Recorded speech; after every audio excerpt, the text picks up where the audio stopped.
په ننګرهار کې په دې وروستیو کې هدفي وژنې زیاتې شوې دي. تېره ورځ د یاد ولایت په مرکز جلال آباد کې په یوه ورځ په 2 پیښو کې 2 ملکي وګړي د نامعلومو وسلوالو لخوا ووژل شول. په یادو وژل شوو کې یو د جلال آباد ښار د مخابراتو په 4 لارې کې د وسلوالو سره له لفظي شخړې وروسته په ډزو ووژل شو او وسلوال په تیښته بریالي شول. په ورته وخت کې د ننګرهار د قالین اوبدونکو او صادروونکو ټولنې پر دفتر نامعلومو کسانو لخوا د یادې ټولنې د دفتر یو ساتونکی زنداني شوی او وژل شوی و. د ننګرهار د قالین اوبدونکو او صادروونکو ټولنې ګڼ شمېر غړي نن د سې شنبې په ورځ په یاده پیښه غبرګون وښود. دوی د یو پریکړه لیک په خپرولو سره له دولت وغوښتل چې د وژل شوي کس قاتلین دې ونیسي او د قانون منګولو ته دې وسپاري.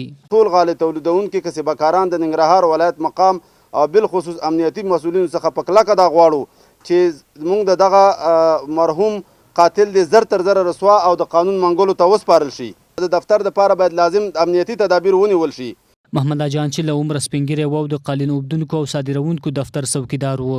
تېره ورځ نامعلومو کسانو وژلی و. د نوموړي ورور وایي له هیچا سره شخصي دښمني نه درلوده. نوموړی له دولت څخه د خپل وژل شوي ورور د قاتلونو د نیونې غوښتنه کوي. محترم والي صاحب نه او د نور دولت ارګانونو نه خواهش کوم چې دا ظالم دا بدبخت دا ونیسي او د قانون منګل ته وسپاري. جلال آباد ښاریان او مدني فعالان هم په ښار کې هدفي وژنو اندېښمن کړي دي. دوی په دې برخه کې د ننګرهار ولایتي اداره په بې پامۍ ګرموي. خلک یې دومره اندېښمن کړي چې موږ حتی سرمایه ګزاران نور نه غواړي چې په ننګرهار کې واوسېږي.